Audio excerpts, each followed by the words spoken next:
Chicago's become the first major city in the country to put ICE and Homeland Security on notice that they could be investigated by police. Mayor Brandon Johnson signing an executive order at City Hall today that could pit local law enforcement against federal law enforcement.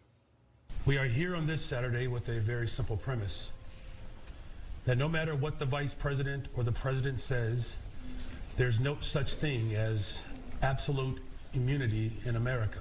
Surrounded by a number of Chicago aldermen and political leaders, Mayor Brandon Johnson signed an executive order requiring Chicago police to investigate allegations of abuse by federal immigration officers. Johnson says police will not be arresting federal agents, but laying the groundwork for potential investigations into their conduct.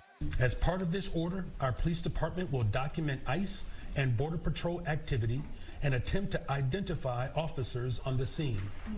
This evidence will then be preserved and, at the direction of my office, will be referred to the state's attorney's office for potential prosecution. The executive order comes after federal agents shot and killed 2 protesters in Minneapolis over the past 3 weeks. During the Midway Blitz ICE enforcement surge in the Chicago area last year, 2 people were shot, 1 fatally. Johnson says the executive order will give police the power to go back and investigate those shootings as well. We need to send a clear message. If the federal government will not hold these rogue actors accountable, then Chicago will do everything in our power to bring these agents to justice. Johnson says the executive order was drafted in consultation with the Cook County State's Attorney's Office. Oh, man, here we go again with another Democrat hoax. Because, of course, as I'm sure you guys can probably guess, a mayor of a city literally can't do anything.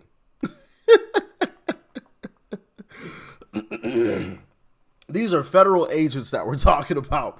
You can't do a single thing to them. All right? What? And you know the crazy part about it is, here's the craziest part and the kind of scary part. You had a bunch of people around him clapping like a bunch of seals in the circus. Like they genuinely believe that they can actually do something to ICE. Oh my goodness. My goodness. All right, well, I want to show you guys this video clip of Chicago's Police Department Superintendent Larry Snelling. Hopefully I'm pronouncing that correctly because, yeah, he's pushing back against Mayor Brandon Johnson. There's somebody else pushing back against him as well. We'll get to that here in a second, but take a listen to this police chief from Chicago. Let me make this clear.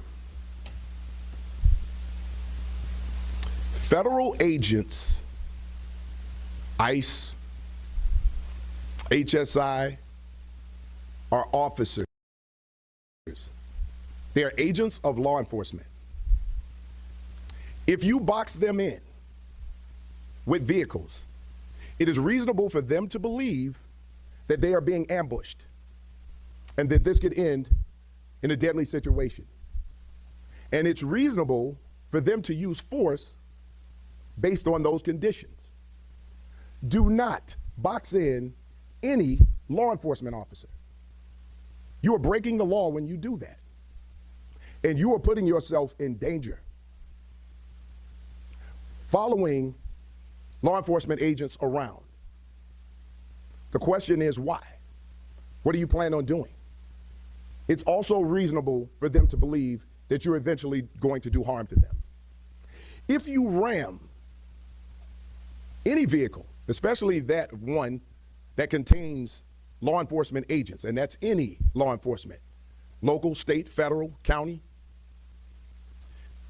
and you do this intentionally, this is considered deadly force. Deadly force is anything that can cause great bodily harm or death.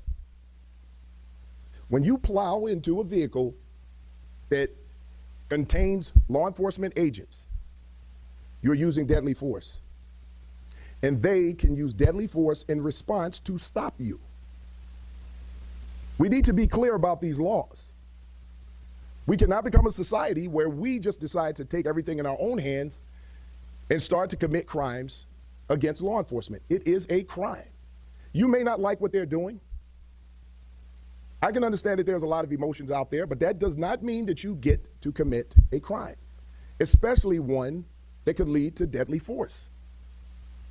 We need to keep everyone safe.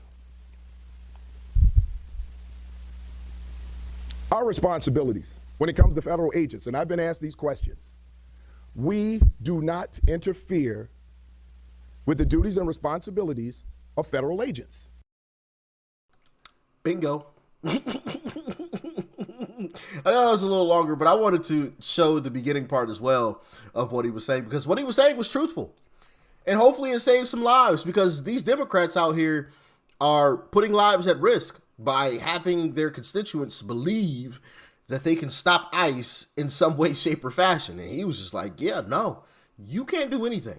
And if you ram them or put their life in danger, they have every right to defend themselves. And they will. And they got aim. My goodness, man. Shout out to that officer. I'm sure our politics probably we go different ways in terms of politics, but he's got some common sense, man. Maybe he should be mayor of Chicago. You know? Maybe he should be mayor. Also, Illinois state attorney has pushed back against Mayor Brandon Johnson because he lied. Check it out. Meanwhile, here at home, Chicago Mayor Brandon Johnson signs an executive order directing Chicago police to investigate and document alleged illegal activity by federal agents. It's something he's calling the ICE on notice order. Randy Gyllenhaal joins us now from City Hall with more on what the executive order entails. Randy? Regina, CPD officers have now been directed or told to document alleged excessive abuse by federal agents. However, the Cook County State's Attorney's Office said they were not aware of this plan. More confusion about the role of local cops and courts to monitor federal government activity. To prosecute ICE and Border Patrol agents for criminal misconduct.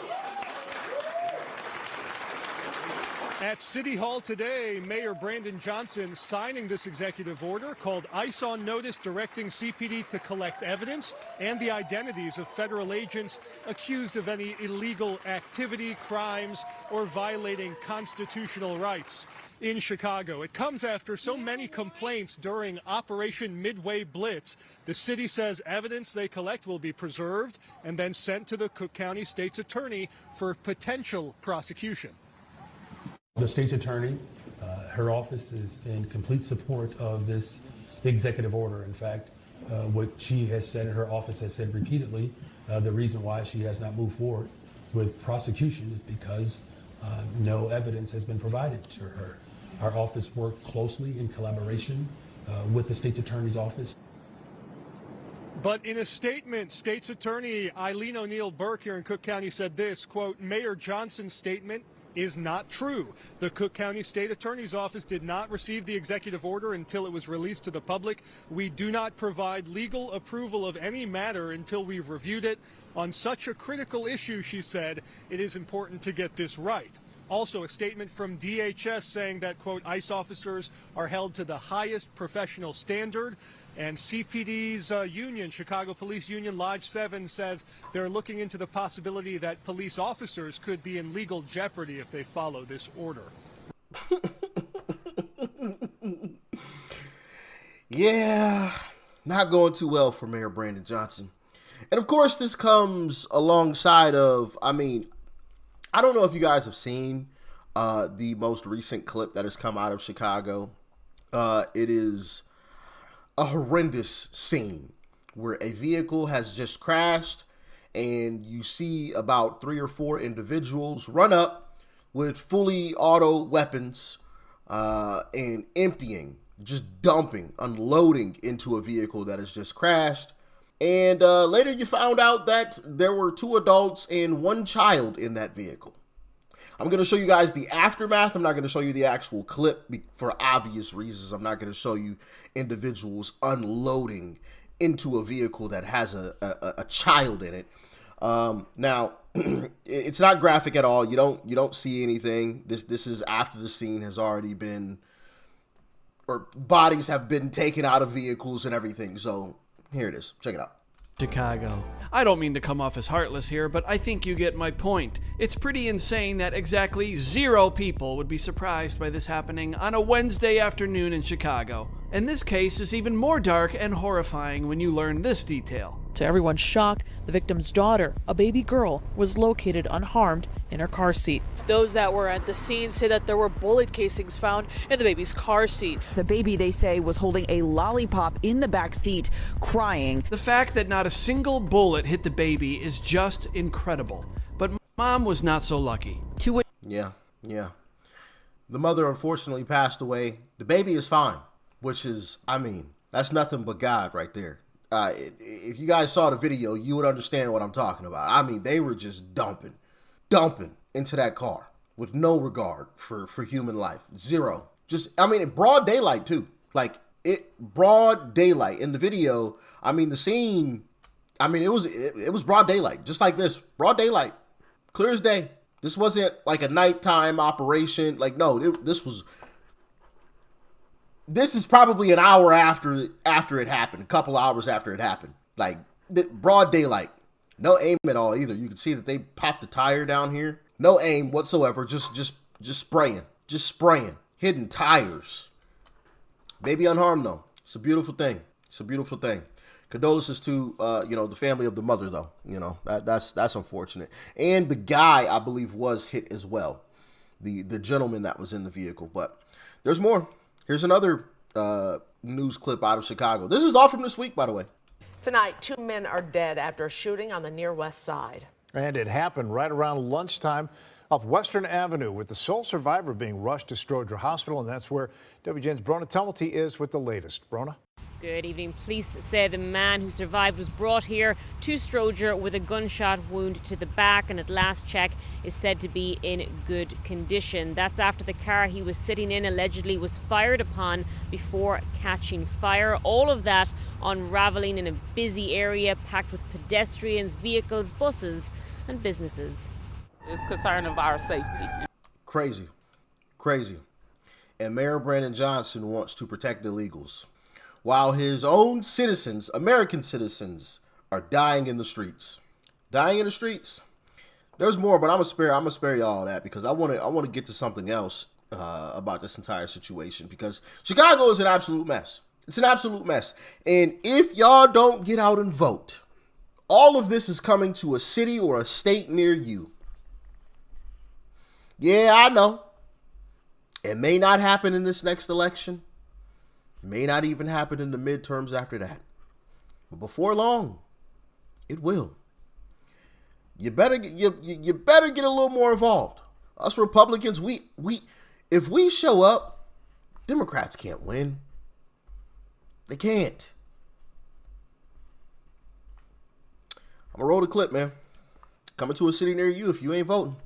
Well, back here at home, Chicago City Council passed a budget that closes a $1 billion gap, although Mayor Johnson has been going around town bashing that budget. He did not support it. But a new study by the watchdog group Truth in Accounting says the actual deficit is a wee bit higher than $1 billion. Try $41 billion. Wow. Joining us now is Judy Willard with the group Truth in Accounting. Hi, Judy. $1 billion is quite a bit smaller than, and that's a large number to begin with.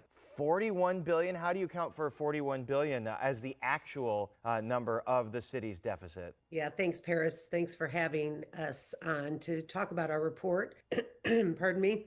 This report will be live at midnight. So if people want to know more about it, they can get onto our website at truthinaccounting.org and read all the facts themselves.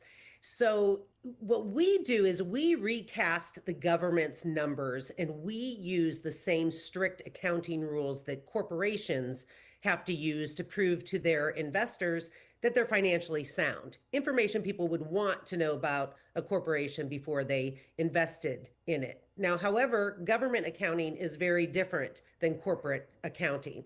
We have a little bit of an issue with that. We believe that if government were doing the same accounting as corporations were required to do, that the financial facts would be much more clear to the voters before they make their decisions, because we think the voters are actually not getting what they really are able to pay for.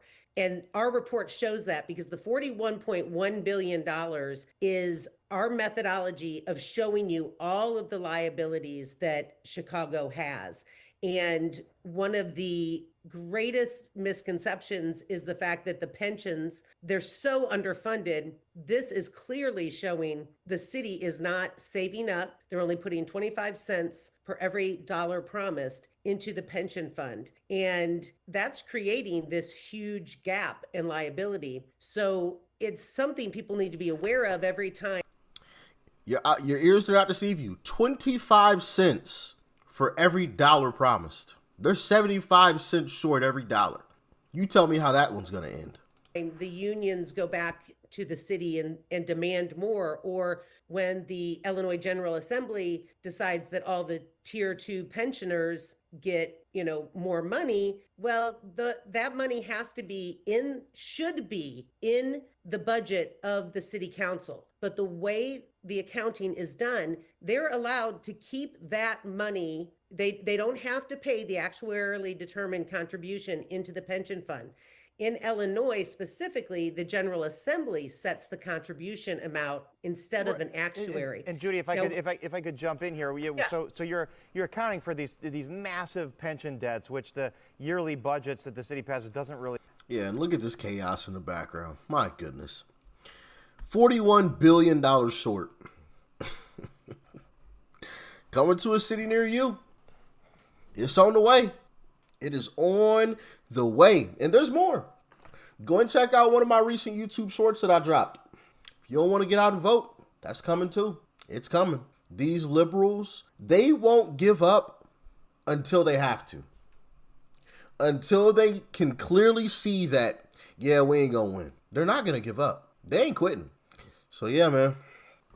Y'all get in the comments. Let me know your thoughts and your opinions about all this. It's crazy stuff out here going on, man. Crazy stuff. $41 billion in the hole, but still wants to take care of illegals. Crazy. Stay safe. Peace.